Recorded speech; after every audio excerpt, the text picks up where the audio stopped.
Traders point நண்பர்களுக்கு சிறப்பு வணக்கம். நம்ம டிஸ்க்ளைமர் எடுத்துக்குவோம். இங்க பேசக்கூடியது எல்லாமே தகவலா மாத்திரமே பார்க்கப்படணும். இது நடக்கும், இது நடக்காதுன்னு சொல்லிட்டு எந்த கருத்தையும் வலியுறுத்துறது கிடையாது. இது யாருக்கும் முதலீடு சம்மந்தமா கொடுக்கப்படும் ஆலோசனை இல்லை. பங்குகளை வாங்கவோ, விற்கவோ ஆலோசனை கொடுக்கப்படல. எல்லா தொழில்லயும் ரிஸ்க் இருக்கும். ரிஸ்க்க புரிஞ்சுட்டு எச்சரிக்கையோட நம்ம பிசினஸ் பண்ணணும். அப்படி பண்ணும்போது எல்லாமே நல்லாயிருக்கும். நம்மள ஆதரிக்கிற அனைத்து நல்ல உள்ளங்களுக்கும் நன்றி. நண்பர்களே, நம்ம இன்னைக்கு ஒரு நண்பர் கூட மெசேஜ் அனுப்பிச்சிருந்தாரு. இந்த மாரி அ நெறைய இந்த ஸ்டாக்கு 5 ஸ்டாக்ஸ் சொல்றதுனா, அப்படி இல்ல. நம்ம பண்றது போன வருஷம் பெர்ஃபார்மன்ஸ பேஸ் பண்ணி, அதாவது ஸ்டாக்கோட மூவ்மென்ட், அவங்களுடைய பிசினஸ் பெர்ஃபார்மன்ஸஸ பேஸ் பண்ணி நம்ம ஃபில்டர் அவுட் பண்றோம். அப்படி ஃபில்டர் அவுட் பண்ணும்போது நமக்கு கிடைக்கக்கூடிய ஸ்டாக்ஸோட லிஸ்ட்ட தான் நம்ம பார்க்குறோம். இது சம்மந்தமா நான் ஆல்ரெடி ஒரு வீடியோவும் போட்டிருக்கிறேன். பிளஸ் அப்டேட்டட் வெர்ஷன்ல நான் ஒவ்வொரு வீடியோலயும் நம்ம சொல்லிக்கிட்டே வந்தோம். அ வ அப்போலோ ஹாஸ்பிட்டலும், ஃபோர்டிஸ் ஹாஸ்பிட்டலும் நம்ம லிஸ்ட்ல கிடையாது. ஆனா, அனுபவத்தில இதெல்லாம் டிமாண்ட்ல ஏறுதுன்னு நம்ம அனுபவத்தில கொண்டாறோம். இந்த லிஸ்ட்ல போன வருஷம் என்ன நடந்திருக்கு அப்படிங்கிற பெர்ஃபார்மன்ஸஸ்ல மாத்திரம் தான் இது நமக்கு ஃபில்டர் பண்ணி குடுக்கும். ஆனா, நம்மளுடைய அனுபவத்தில எதெல்லாம் டிமாண்ட் நமக்கு இங்க கூட இருக்கு, இந்தந்த கம்பெனிஸுக்குலாம் வாய்ப்பு இருக்குன்னு நம்மளுடைய அனுபவத்தில இந்த ஃபில்டர்ல ஆகாததையும் நம்ம பேசுவோம். அப்படி பேசுறது தான் நம்ம பார்த்தோம்னா, டாடா ஸ்டீல் பேசியிருக்கிறோம், கெமிக்கல் இண்டஸ்ட்ரீஸ் பேசியிருக்கிறோம். இதுலலாம் நமக்கு டாடா கெமிக்கல்ஸ்லாம் வந்திருக்காது. ஸோ, அப்ப இதெல்லாம் நம்ம பேசியிருக்கிறோம்.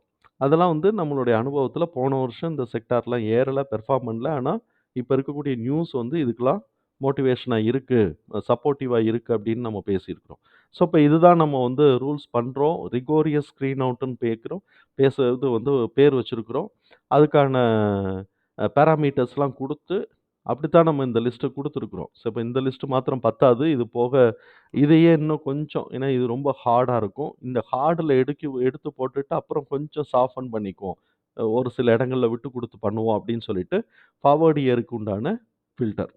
ஸோ, இப்ப இந்த இதுல ரொம்ப ஹார்டா இருக்கக்கூடிய கம்பெனிஸ லிஸ்ட் அவுட் பண்ணிடுறோம். அதுக்கப்புறமா கொஞ்சம் லிபரல் பண்ணும்போது, கொஞ்சம் கொஞ்சம் ஏறிக்கிட்டு இருக்கிற கம்பெனிஸ்லாம் உள்ள வருதாங்கிறத நம்ம பார்த்து தான் பண்ண போறோம். இதுதான் நம்மளுடைய ஃபார்மேட். அப்படி ரிகோரியஸ் ஸ்க்ரீன் அவுட்ல நம்ம பண்ணும்போது தான், நமக்கு இந்த லிஸ்ட் மொத்தம் 21 கம்பெனி தான் அ நமக்கு ஸ்க்ரீன் அவுட் ஆயிருக்கு.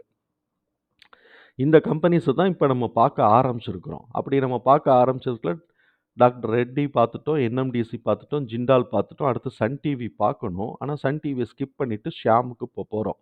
ஏன்னாக்கா நம்ம இப்ப அயர்ன் அண்ட் ஸ்டீல் சேர்த்து பார்த்துட்டு இருக்கும்போது, நம்ம பார்மசூட்டிக்கலான டாக்டர் ரெட்டி போனதே கொஞ்சம் டைவர்ஷன் தான்னு வச்சுக்கங்களேன். இந்த இடத்துல அயர்ன் அண்ட் ஸ்டீல் இருக்கா, அயர்ன் அண்ட் ஸ்டீல் பார்த்துட்டு இருக்கும்போது இதுவும் அயர்ன் அண்ட் ஸ்டீல். இதுக்கப்புறம் அயர்ன் அண்ட் ஸ்டீல் இருக்குன்னாக்க இந்த இடத்துல Surya Roshini iron and steel இருக்கு. நேரா அந்த அயர்ன் அண்ட் ஸ்டீல ஃபுல்லா நம்ம முடிச்சு விட்டுட்டு, அப்புறமா ஒவ்வொரு ஏரியாவா நம்ம பார்த்துட்டே போலாம். ஸோ, அப்ப அதனால தான் இப்ப நம்ம ஷியாம் மெட்டாலிக்ஸ நம்ம இப்ப பார்த்துருவோம். ஷியாம் மெட்டாலிக்ஸ பொறுத்தவரைக்கும், இவங்க பிசினஸ் ஓவர் வியூஸ பார்த்துருவோம். ஷியாம் மெட்டாலிக்ஸ பொறுத்தவரைக்கும் இவங்க நெறைய என்ன ப்ராடக்ட் இருக்குங்கிறது இங்க பார்த்தாலே தெரியும். இதெல்லாம் ப்ராடக்ட் இருக்கு. பவர் இவங்க 87% இவங்களோட தேவைக்கு இவங்களே ப்ரொடியூஸ் பண்ணிக்கிறாங்க. பெரிய லெவல்ல காஸ்ட் கட்டிங் ஆயிருக்கும். ஏன்னா மார்க்கெட் ரேட்லாம் ரூ. 8 ரூ. 9 போயிட்டு இருக்கக்கூடிய இடத்துல, இன்னைக்கு இவங்களுக்கு ரூ. 2லேருந்து ரூ. 3 ரூ. 4க்குள்ள வருதுன்னா 50% பவர் கன்சம்ப்ஷன்ல இவங்களுக்கு காஸ்ட் மிச்சமாகுது. இதெல்லாம் தான் அவங்களுடைய ப்ராடக்ட். இது பேரெல்லாம் நெறைய போட்டிருக்கிறாங்க. நம்ம நேரா அவங்களுடைய பிசினஸ் ஆப்ஷன்ஸ்குள்ள போயிருவோம். இவங்க என்ன பண்றாங்க, குரோத் நல்லா இருக்கு அப்படிங்கிறது குரோத் கிராஃப் பார்த்தோம்னா நமக்கு அது தெரியுது. இது நல்லா இருக்கு. இதுல நெட் ரெவென்யூ, இந்த ப்ளூ கலர்ல இருக்கிறது ரெவென்யூ, இது net income, overall profit. So, இப்ப அதெல்லாம் நம்ம அங்க பார்க்க போறோம். ப்ராடக்ட்ட பொறுத்தவரைக்கும் அயர்ன் அண்ட் ஸ்டீல் 96%ம், அதர் ப்ராடக்ட்ஸ் எல்லாம் சேர்த்து ஒரு 4%ம் இருக்கு. அ இது டொமஸ்டிக் கிட்டத்தட்ட 90% டொமஸ்டிக்கும், 10% எக்ஸ்போர்ட்டுக்குள்ளேயும் போய்க்கிட்டு இருக்கிறாங்க. இப்ப இவனோட அ இத பார்ப்போம். புராஃபிட் அண்ட் லாஸ் அக்கவுண்ட்ட பார்ப்போம். அதுக்கு முன்னாடி டிக்கெட் டேப்பரோட ஸ்கோர் கார்ட நம்ம பார்த்துருவோம். டிக்கெட் டேப்பர்ல என்ன சொல்றாங்க? Red flag low, entry point average, profitability high, growth average, valuation high, performances low. So, இப்ப இது போட்டிருக்காங்க. பெர்ஃபார்மன்ஸஸ் லோங்கிறது இப்ப பாஸ்ட் 5 இயர்ஸா நல்லா தான் இருக்கு. இப்ப இதோடைய ரெவென்யூ நம்ம பார்த்தோம் அப்படின்னு சொன்னா, எப்போதுமே 2022 நம்ம ரெஃபரன்ஸா எடுத்துக்க முடியாதுன்னு நம்ம சொல்லியிருக்கிறோம். ஒவ்வொரு கம்பெனி வரும்போது அந்த டயத்துல டோட்டல் டிமாண்டையும் அந்த இடத்துல ஃபில் பண்ணிட்டு, ஓவர் டிமாண்ட் ஆயி போயிருந்தது. அப்புறம் ஃபில் பண்ணிட்டு இப்ப நார்மலைஸ் ஆகிட்டு இருக்கு. ஆனா இவன்ட்ட இதுல ஒரு பெரிய ஆச்சரியம் என்னன்னு பார்த்தோம்னாக்க, இதுல வந்து பாருங்களேன் 2020 வரைக்கும் இந்த 4000 கோடி அந்த ரேஞ்சிலேயே சுத்திக்கிட்டு இருந்துட்டு, திடீர்னு ஒரு 2021ல ரூ. 2000 கோடி இன்கிரீஸ் ஆயிருக்கு. எது டோட்டல் ரெவென்யூல. அதுக்கு அடுத்தது கொரோனா காலகட்டங்களுடைய டிமாண்ட் எல்லாம் பார்த்து அது முடிஞ்சு வந்த உடனே 10,000 கோடிக்கு கிட்டத்தட்ட ரூ. 4,000 கோடி இன்கிரீஸ் ஆயிருக்கு. அந்த 10,000 கோடி வச்சிருக்கிறான். சரி அதுக்கப்புறம் டிமாண்ட் எல்லாம் கம்மியாயிருக்கு குறைவான்னு பார்த்தா, அதுக்கப்புறம் ஒரு 2,300 கோடி இன்கிரீஸ் பண்ணி 12,610 இப்போ வச்சிருக்கிறான். ஆனா ஆப்பரேட்டிங் ப்ராஃபிட் வந்து பார்த்தோம்னா, 2022 ரெஃபரன்ஸ் எடுக்க முடியாதுன்னு நம்ம இப்ப சொல்லியிருக்கிறோம். 21 அப்படியே வந்து ஒரு ரூ. 100 கோடி கிட்டத்தட்ட ஒரு ரூ. 90 கோடி அதிகப்படுத்தி, இத வந்து மேனேஜ் பண்ணியிருக்கிறான். அப்ப ஆப்பரேட்டிங் ப்ராஃபிட்டோடைய மார்ஜின் பார்த்தோம் அப்படின்னு சொன்னா, இங்க 22 இருக்கு, இங்க 12 இருக்கு. என்னடா இது ப்ராஃபிட் வந்து கூட போட்டிருக்கிறான், சேல்ஸ் டபுள் ஆயிருக்கு. ஆனா ப்ராஃபிட் டபுள் ஆகல. மார்ஜின் வந்து ப்ராஃபிட் டபுள் ஆகாதனால குறைஞ்சிருக்கு. ஏன் ப்ராஃபிட் டபுள் ஆகல அப்படின்னு சொன்னா, மெட்டீரியல் காஸ்ட் பாருங்களேன் 10% இன்கிரீஸ் ஆயிருக்கு. அப்ப இதுக்கு ஈக்குவலான விலை மார்க்கெட்ல வைக்க முடிஞ்சுதாங்கிறது தான் கொஸ்டின். நம்ம அது தனியா சும்மா எடுத்து பார்ப்போம். இது வந்து அயர்ன் அண்ட் ஸ்டீல் காஸ்ட் நம்ம இண்டஸ்ட்ரிக்கு போறது, நம்ம வர்றது இதெல்லாம். ஸோ அப்ப இந்த மெட்டீரியல் காஸ்ட் தான் வந்து 10%. பாக்கி எல்லாம் ஓரளவுக்கு அது நார்மல் கிராஜுவல் இன்கிரிமென்ட்டா தான் இருந்திருக்கே தவிர்த்து, இந்த மெட்டீரியல் காஸ்ட் மாத்திரம் 10% அப்படியே இன்கிரீஸ் ஆயிருக்கு. ஸோ அப்ப இந்த 10%க்கு இவனுக்கு எம்ஆர்பி குடுக்க முடிஞ்சுதாங்கிறது தான் கொஸ்டின். இப்படியே வந்துட்டதுன்னா, நெட் ப்ராஃபிட் பார்த்தோம் அப்படின்னு சொன்னா, 848. ஸோ இந்த ஆ 1400 ஆப்பரேட்டிங் ப்ராஃபிட்ல 848 எடுத்திருக்கிறான்னா, மோர் தென் 50%. 50%ங்கிறது 740 தானே. அத காட்டிலும் ரூ. 100 கோடி கூடவே எடுத்திருக்கிறான். அப்ப அதுல ஒரு 50%. ஸோ அப்ப வந்து பார்த்தோம் அப்படின்னு சொன்னாக்கா, கிட்டத்தட்ட 55லேருந்து அதாவது 5.5லேருந்து 6 ரேஞ்சுக்குள்ள இருக்கிறதுக்கு வாய்ப்பு இருக்கு. கன்டினியூஸா வந்து சிஜிஆர் பார்த்தோம்னா, சேல்ஸ் குரோத் கன்டினியூஸா இன்கிரீஸ் ஆயிருக்கு. காம்பவுண்ட் ப்ராஃபிட் குரோத் வந்து கன்டினியூஸா இன்கிரீஸ் ஆயிருக்கு. ஸ்டாக் பிரைஸ் இப்ப தான் இன்கிரீஸ் ஆகுது. ரிட்டர்ன் ஆன் ஈக்விட்டியும் இன்கிரீஸ் ஆகுது. ஆனா இந்த வருஷம் போன வருஷத்தையும் இதுக்கு முன்னாடி கம்பேர் பண்ணும்போது குறைஞ்சிருந்தா கூட, இது இது வந்து இபிஎஸ் வரும்.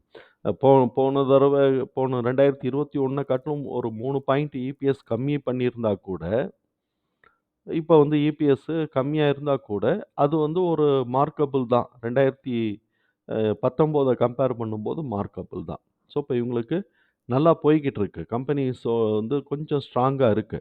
இப்ப வந்து பார்த்தோம் அப்படின்னு சொன்னோம்னாக்க, பாரோயிங்ஸ் என்ன இருக்கு? ஷார்ட் டெர்ம் பாரோயிங்ஸ் தான் வந்து 1,600 கோடி. இது என்ன பண்ணியிருக்கு, 2022ல 48 கோடி தான் வச்சிருக்கிறாய்ங்க. சார் 408. இந்த இடத்துல ஒரு ரூ. 200 கோடி அடைச்சிருக்கிறாய்ங்க போன வருஷத்த கம்பேர் பண்ணும்போது. அதுக்கு முந்தின வருஷம் 2021ல 661. போன வருஷம் ஏதோ ஒரு ரூ. 200 கோடி அடைச்சிருக்கிறாங்க. ஆனா இந்த வருஷம் பார்த்தோம்னா, இன்னொரு ரூ. 400 கோடி சேர்த்து மொத்தம் ரூ. 820 கோடி ஷார்ட் டெர்ம் ப்ராஃபிட் இன்கிரீஸ் ஆயிருச்சு. அது இந்த செப்டம்பர்ல ரூ. 1,600 கோடி இன்கிரீஸ் ஆயிருக்கு. இது டபுள் ஆயிருக்கு. ஸோ, இப்ப இதுதான் வந்து நம்ம மார்ச் வரைக்கும் தான் நம்ம கணக்கு பண்ண போறோம். ஸோ, இப்ப இதுதான் இவனுக்கு இங்க வந்து இன்கிரீஸ் ஆயிருக்கு. இந்த ரூ. 800 கோடி இன்கிரீஸ் ஆனது அடுத்த இதுல தான் வரும். ஸோ, அப்ப இந்த ரூ. 800 கோடி தான் இருக்கு. இந்த இடத்துல நம்ம வந்து பேலன்ஸ் ஷீட் என்ன வருதுன்னு பார்ப்போம்.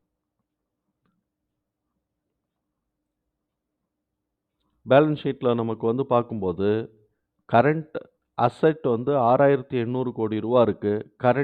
நான் கரண்ட் லைபிலிட்டி 663 கிட்டத்தட்ட ஒரு 10% ரேஞ்சில தான் இருக்கு. இதுல ஆக்சுவலா வந்து இப்ப என்ன இப்ப இன்கிரீஸ் ஆனதெல்லாம் நம்ம கணக்குல எடுத்துக்க முடியாது. அதனால இந்த இது வந்து கிட்டத்தட்ட ஒரு 10% ரேஞ்சில தான் இருக்கு. ஸோ அப்ப 10%ங்கும்போது ஒண்ணுமே இல்ல. அவன் கையில இருக்கிறத குடுத்தாலே போதுமானது. இப்ப ஷேர் ஹோல்டிங் பேட்டர்ன பார்த்தோம்னு வச்சுக்கோங்க. அப்படியே பாருங்க செப்டம்பர் மாசம் அப்படியே பெருசா ஏத்திருக்காய்ங்க. ஏற்கனவே இருந்தத காட்டிலும் 1.2 இன்கிரீஸ் பண்ணியிருக்கிறான். அன்பிளெட்ஜ்டு ஸ்டாக்ஸ் தான் ஃபுல்லா. புரமோட்டர்ஸ்ட்ட 81 பெர்சன்டேஜ் இருக்கு அன்பிளெட்ஜ்டு ஸ்டாக்ஸ். ஸோ, இப்போ இவனுடைய ஃபினான்ஷியல்ஸ பார்த்துட்டோம். இந்த இடத்துல வந்து கேஷ் ஃப்ளோவ பார்த்துருவோம். கேஷ் ஃப்ளோவ பார்க்கும்போது நம்ம முக்கியமா கவனிக்க வேண்டியது கேஷ் ஃப்ரம் ஆப்பரேட்டிங் ஆக்டிவிட்டி. இந்த இடத்துல மைனஸ் ஆயிப்போச்சுன்னு வச்சுக்கோங்க, மொத்தமும் வந்து இந்த கம்பெனி வந்து கேஷ வந்து அவனோட ஏற்கனவே சம்பாதிச்சு வச்சிருந்ததுலேருந்து ஏதோ மேனேஜ் பண்றாங்கன்னு அர்த்தமாகுது. இந்த வருஷம் புரொடக்டிவிட்டி அப்படிங்கிறது ஆப்பரேஷன் ஆக்டிவிட்டில எவ்வளோ ஏறுதுங்கிறத பேஸ் பண்ணி தான். இது போன வருஷம் அவ்வளோ தூரம் இருந்ததுலேருந்து ஏறுனத அப்படியே கிட்டத்தட்ட சஸ்டெயின் பண்ணியிருக்கிறாங்க. ஒரு ரூ. 50,00,00,000 தான் கம்மியாயிருக்கு. இது போக இன்வெஸ்ட்மென்ட் நமக்கு வந்து பார்த்தோம் அப்படின்னு சொன்னாக்க, இவங்க வந்து ஒரு ரூ. 100,00,00,000 எக்ஸ்ட்ராவா ஆயிருக்கு. ஏற்கனவே இருந்தத காட்டிலும் இல்ல இந்த வருஷத்துக்கு ஒரு 1100 ரூ. 1900,00,00,000 இந்த தடவ இந்த வருஷம் இன்வெஸ்ட்மென்ட் அசெட் வந்து பர்ச்சேஸ் ஆயிருக்கு. கிட்டத்தட்ட வந்து அ இது இல்ல இங்க இருக்கு. 1500 பிளஸ் 300 ரூ. 1800,00,00,000 அசெட் இந்த வருஷமே பர்ச்சேஸ் ஆயிருக்கு. கடன் எங்க வாங்கியிருக்கிறாங்கிறது நமக்கு இங்க தெரியும் லைபிலிட்டீஸ்ல. அ பர்ச்சே ப இது வந்து பாரோயிங்ஸ் வந்து 600 சொச்சம் கோடி ரூபா பாரோயிங்ஸ் இருக்கு. அ இந்த இது வந்து இப்போ சேர்ந்திருக்கிறது. இது இனிமே அடுத்த வருஷத்துக்கு அ வாங்கின 800,00,00,000 தனியா வரும். ஸோ, அப்ப ரேஷியோவ பார்த்தோம்னு வச்சுக்கங்களேன், ரேஷியோ வந்து டெப்டார்ஸ் ரேஷியோ 15 நாள் இருக்கு.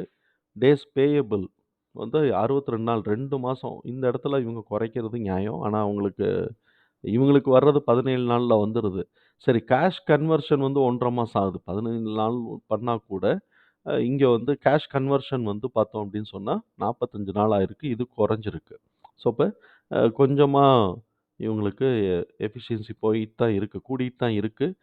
ROE வந்து 15% குறைஞ்சிருக்கு. நம்ம போன வருஷத்த ரெஃபர் பண்ணலேன்னா கூட, அதுக்கு முன்னாடி 27% இருந்திருக்கு. ஆனா, இப்ப கொஞ்சம் குறைஞ்சிருக்கு. இது என்னங்கிறத நம்ம புது இன்வெஸ்ட்மெண்ட்ட சேர்த்து அது இனிமே தான் ரிஃப்ளெக்ட் ஆகப்போகுது அப்படின்னு சொன்னோம்னாக்க, இது குறையறதுல நியாயம் இருக்கு. இப்ப ஒரு பிளான்ட் அக்விசிஷன் பண்ணியிருக்கிறாங்க. அது சேர்த்திருப்பாங்க. அதோடைய ரிசல்ட் அடுத்த வருஷம் தான் நமக்கு கிடைக்கும் அப்படின்னு சொன்னா, இந்த இடத்துல குறைஞ்சிருக்கிறதுக்கான வாய்ப்புகள் இருக்கு. என்னங்கிறத நம்ம அ இதுல இதுக்கு மேல டேட்டா இல்லாததுனால, நம்ம ஒண்ணும் பண்றதுக்கு இல்ல. சரி இப்ப இவனுடைய ரெவென்யூ நம்ம அயர்ன் அண்ட் ஸ்டீல் தான் நம்ம வந்து ஃபுல்லா பார்த்துட்டோம். அதுக்கப்புறம் சப்ளிமெண்ட் மெட்டீரியல்ஸ் இருக்கு.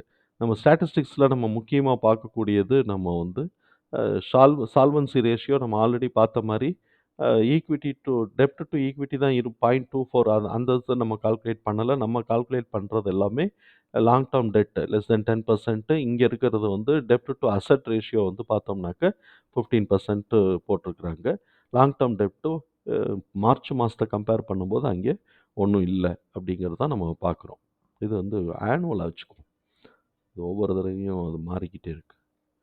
ஸோ, அப்ப டெப்ட் வந்து அந்த 10% பார்த்தீங்களா, ஆனுவலா வச்ச உடனே 10% ஆயிப்போச்சு. இது போன வருஷத்துக்கு. இது அடுத்ததுக்கு உண்டானது. ஸோ, அப்ப இதுதான் நமக்கு வந்து இப்ப உங்களுடைய கம்பெனியோட நிலை. சால்வன்சி ரேஷியோ ஸ்ட்ராங்கா இருக்கு. ஏன்னா ஜெனரல் ரிசர்வே அவ்வளோ வச்சிருக்கிறானே! அப்புறம் என்ன பண்றது? புக் வேல்யூ வந்து ரூ. 319. இப்ப இத போட்டுட்டு நம்ம வந்து 12 மந்த்ஸ்க்குள்ள வருவோம். டெக்னிக்கல்குள்ள ஓடியாந்து 12 மந்த்ஸ்க்குள்ள வருவோம். இந்த 12 மந்த்ஸ் இதில வந்து நான் இதில வந்து 1 மந்த்ல போயிட்டு நான் வந்து இந்த ஃபிபனாசி போட்டுக்கிட்டேன். ப்ரீவியஸ் ஹைய உடைச்சு இவன் போயிட்டே இருக்கிறான்.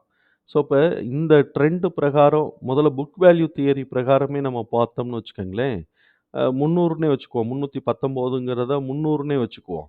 300ன்னு வச்சுக்கிட்டா கூட ரூ. 1200 நம்மளுடைய கணக்கு பிரகாரம் போகணும். ஸோ, அப்ப ரூ. 1200னா ஃபிபனாசியோட இந்த ட்ரெண்ட நம்ம போட்டு பார்த்தோம்னு வச்சுக்கோங்க. ரூ. 1130 மேக்ஸிமம் பொட்டன்ஷியல் இருக்கு. ஸோ, அப்ப இது ரூ. 1200 வரைக்கும் ஏறக்கூடிய வாய்ப்பு இருக்கக்கூடிய கம்பெனி தான். ஷேர் தான். ஆனா நடுவுல இப்ப என்ன 1.618 இப்ப தான் உடைச்சிருக்கிறான். அ இப்ப பாருங்க 2021ல வந்து எங்கேருந்து எங்க ஏறியிருக்கு. 2023ல 260லேருந்து ரூ. 600 3 மடங்கு ஒரே வருஷத்திலே ஏறிட்டான் பார்த்தீங்களா? அப்ப இந்த வருஷம் கரெக்ஷன் வந்துட்டு ஏறுறானா இல்லையாங்கிறது தான் நமக்கு தெரியணும். ஸோ, இப்ப வந்து பார்த்தோம் அப்படின்னு சொன்னோம்னாக்க, இவன் வந்து மேல ஏறுனான்னா 2.618 வரைக்கும் ஏறுறான்னு வச்சுக்குவோமே, ரூ. 800 வந்துருது. ரூ. 800 வந்துருது. கிட்டத்தட்ட இது வந்து ஒரு 2 1/2 மடங்கு. 2 1/2 மடங்கு ரூ. 800 வந்துருது. ஸோ, அப்ப அதுக்கப்புறம் அவன் வந்து மேல உடைச்சு ஏறுனான்னா, 1100 இல்லாட்டி 1200 இந்த ரேஞ்ச் வரைக்கும் இதுக்கு பொட்டன்ஷியல் இருக்கு. இவன் என்ன பண்ண போறான்னு நமக்கு தெரியாது. இப்ப இப்படியே ஏறி 2.618 அப்படிங்கிற 795 தொடப் போறான்னா, அப்படி இல்ல அப்படின்னு சொன்னாக்க, நம்ம லேசா ஒரு சின்ன கரெக்ஷன் எடுத்துக்கிட்டு, அப்புறமா போவோம்ன்னு சொல்றானான்னு தெரியல. ஒரு சின்ன கரெக்ஷன் எடுக்குறான்னு வச்சுக்கங்களேன், 2 எடுத்துக்கலாம். ஒண்ணு வந்து 1.618 ஓட திரும்பலாம். அப்படி 1.618 ஓட திரும்பினான்னா, 588 வருது. இல்ல நான் 1 வரைக்கும் திரும்புறேன்னா, 461 வரைக்கும் வருது. எங்க வரைக்கும் கரெக்ஷன் வரப்போறான்னு தெரியல. கரெக்ஷன் வந்தா, எங்க வரைக்கும் வரப்போறாங்கிறத பார்த்து, திரும்புற இடத்துல நம்ம வாங்கிக்கலாம். அப்ப இந்த 1.618 உடைச்சிட்டதுனால 2.618ங்கும்போது 2 இது 793 இதோட அடுத்த ஹர்டில் நம்ம ரீச் பண்ணக்கூடிய பாயிண்ட் வந்து அடுத்த ரீச் பண்ணக்கூடிய பாயிண்ட் வந்து 795 795 இருக்கு. 795 உடைச்சான்னா 3க்கு போகலாம். அதுக்கப்புறம் 4க்கு போகலாம். இதுதான் கணக்கு. ஸோ, இப்ப இந்த ஃபிபனாசிய நீங்களும் போட்டு வச்சுக்கங்க. இத போட்டு வச்சுட்டு டார்கெட்ட ஃபிக்ஸ் பண்ணிக்கங்க. நம்ம இன்வெஸ்ட்மென்ட்டுக்கு தான் பண்றோம். நம்ம இன்ட்ராடேக்கோ இல்லாட்டி இதெல்லாம் நம்ம பண்றதில்ல. எனக்கு அது ரொம்ப பெருசாலாம் தெரியாது. எனக்கு இன்வெஸ்ட்மென்ட்டுக்கு இந்த மாரி கம்பெனி அனலைஸ் பண்ண தெரியும். கீழ வரும்போது வாங்கிக்க தெரியும். அவ்வளோதான். ரொம்ப நன்றி நண்பர்களே!